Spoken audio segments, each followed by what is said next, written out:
और अब कॉर्पोरेट रार में बात होगी आज के मैनेजमेंट से। होम फर्स्ट फाइनेंस के मैनेजमेंट हमारे साथ बने हुए हैं। नंबर्स आए थे होम फर्स्ट फाइनेंस की। सबसे पहले तो थोड़ा आपको कंपनी के बारे में बता दें। 12,500 करोड़ की मार्केट कैप है। हाउसिंग फाइनेंस की कंपनी है home first finance. Affordable housing loan segment में इनका जोर रहता है, जो कि लोअर और मिडिल इनकम ग्रुप वालों को बेहद आसानी से कम वक्त में होम लोन मुहैया कराती है। अगर नंबर्स की बात करें तो नेट इंटरेस्ट इनकम इनकी वाई ऑन वाई बेसिस पर लगभग 25% बढ़ी है। पैट इनका जंप हुआ है लगभग 26%। जीएनपीए बहुत ही स्टेबल रहे हैं इनके। और इनफैक्ट अगर इन कॉटन बेसिस पे देखें, थोड़े से नेट एनपीए इनके बढ़े हैं 1.2 के मुकाबले। लास्ट क्वार्टर 1.2% थे, अब 1.3% आया। लेकिन निम्स इनके उसी लाइन पे या थोड़े से कम आए, कमजोर आए। एक बार समझ लेते हैं कि नंबर्स पर उनका रिएक्शन क्या है। हमारे साथ इस वक्त मैनेजमेंट बने हुए हैं। MD and CEO mister Manoj Viswanathan हैं। गुड आफ्टरनून मिस्टर मनोज, बहुत बहुत स्वागत है आपका। सबसे पहले तो बड़े ट्रिगर्स ही समझना चाहेंगे, ड्राइवर्स ही समझना चाहेंगे, क्योंकि आपकी नेट इंटरेस्ट इनकम तो बड़ी है, थोड़े से जीएनपीए भी स्टेबल रहे हैं आपके, तो बड़े ग्रोथ लिवर्स क्या रहे हैं इस क्वार्टर में?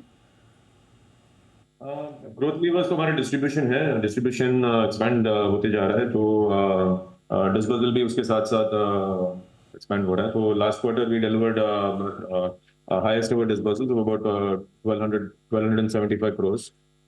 सो ओवरऑल फुल ईयर के लिए 4800 crores का डिस्बर्सल हुआ है। And as a result AUM growth is has come at about 31% for the full year. Okay, all right. In that case थोड़ा सा और डिग डीप करते हैं, क्योंकि हमने देखा जो ग्रॉस स्टेज 3 के एसेट्स हैं वो लार्जली स्टेबल रहे हैं, 1.7% रहे हैं इस क्वार्टर में। क्या आप एक्सपेक्ट करते हैं कि यही एसेट क्वालिटी गोइंग फॉरवर्ड भी मेंटेन रहेगी? हाँ, हमारे बिजनेस में ग्रॉस एनपीए इतनी लेवल पे रहता है, अबाउट 1.7%। आप देखोगे तो last I think several quarters, may be 7 to 8 quarters इसी लेवल पे रहा है, 1.7% पे। तो आगे भी हमारा एक्सपेक्टेशन है कि इसी मतलब सस्टेन रहेगा, मतलब क्रेडिट क्वालिटी सस्टेन रहेगा। ओके, ठीक है। मिस्टर विश्वनाथन, आपने एक टारगेट जो FY27 के लिए अपने AUM को जो रखा था वो लगभग 20,000 करोड़ का रखा था। हालांकि आपका जो AUM है इस साल के, इस क्वार्टर में और इस साल के लिए जो अब क्लोज हुआ वो दिखता है 12,700। आप यही गाइडेंस मेंटेन करना चाहते हैं या इसमें कोई ट्वीक होगा? नहीं, FY27 के लिए हमारा टारगेट 20,000 crores है। और अभी जो हमारा ग्रोथ है और प्लानिंग है, डिस्ट्रीब्यूशन एक्सपेंशन और डिस्बर्सल का जो ग्रोथ है वो ऑन ट्रैक है। 20,000 रीच करने के लिए हमारा भी ऑन ट्रैक है। एक बहुत अहम सवाल जो कि कंज्यूमर के व्यू पॉइंट से भी है, क्योंकि आप अफोर्डेबल होम लोन सेगमेंट में हैं और ऐसे में इंटरेस्ट रेट क्या है, ब्याज की दरें क्या चल रही हैं, वहाँ थोड़ी सॉफ्टनिंग हुई है, इन सब का बहुत इम्पैक्ट पड़ता है कि आपके लेंडिंग रेट्स क्या रहेंगे।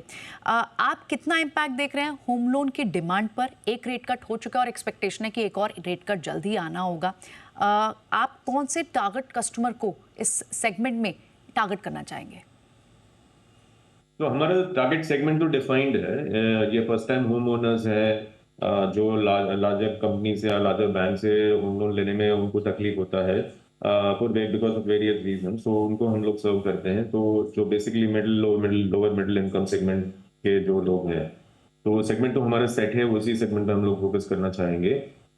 रेट जो अभी रेट कट हुआ है, 2 रेट कट, बट काफी कम रेट कट हुआ है, 50 basis points ही हुआ है।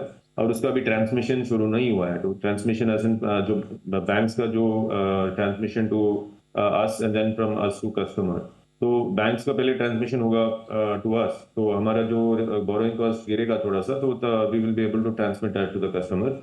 बट लेकिन rate is not a huge driver in this segment. In this segment customer को लोन की जरूरत है और जल्दी लोन मिलना चाहिए, वो ज्यादा इंपॉर्टेंट है। तो इतने छोटे छोटे रेट कट्स में रेट कट से डिमांड पे इतना फर्क नहीं आता है। ओके, ओके, तो बहुत निडल मूविंग आपके लिए नहीं रहता डिमांड के पर्सपेक्टिव से। आपके रिटर्न ऑन एसेट वो भी हमने देखा है कि इस क्वार्टर में इंप्रूव हुई है लगभग 10 BPS पॉइंट से। अब क्वार्टर बेसिस पे आपकी ROA है वो 3.5 है, 3.5% है। आपके नियर टर्म में क्या टारगेट्स रहेंगे ROA को लेकर, और क्या स्ट्रैटेजी रहेगी ये ग्रोथ को भी सस्टेन करने की? तो हम एक्चुअली फोकस आरओई पे करते हैं, क्योंकि आरओए लेवरेज के हिसाब से चेंज होता रहता है। तो अभी रिसेंटली अभी लास्ट इसी महीने में मतलब अप्रैल में एक QIP किया था हमने और कैपिटल रेस किया है। तो एक्चुअली कैपिटल बेस हमारा ऊपर गया है फ्रॉम 2500 crores टू अबाउट 33,750। तो उसके हिसाब से ROA का थोड़ा एक्सपेंशन होगा मीडियम टर्म में, but there will be slight compression of ROE। तो ये it's a pure leverage related issue है। तो हम लोग फोकस हमेशा ROE पे रखते हैं। तो ROE हमने लास्ट ईयर फुल ईयर के लिए 16.5% का ROE डिलीवर किया है और एग्जिट मतलब Q4 में 17% का ROE डिलीवर किया है, which is amongst you can say leading ROEs in this segment, affordable housing segment। तो हमारा ROE पे फोकस रहेगा for the current year FY26 because we increased net worth, ROE will be slightly lower, maybe around 15%। फिर आगे जाके हम लोग catch up करेंगे। ये जो 16.5 या 17% we should be able to catch up in next about 24 to 36 months। All right, ठीक है, ये तो बात हो गई ROA पर।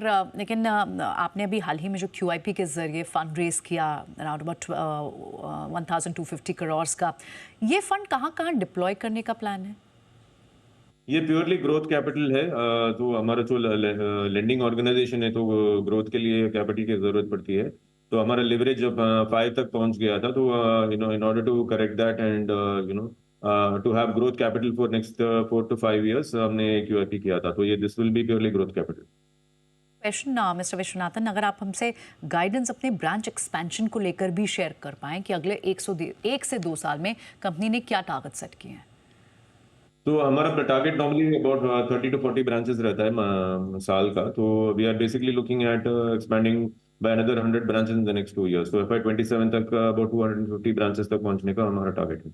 ऑल राइट, ठीक है mister Vishwanathan, thanks so much आज समय देने के लिए और नंबर्स पर अपना रिएक्शन और आगे की गाइडेंस हमसे शेयर करने के लिए बहुत बहुत शुक्रिया आपका।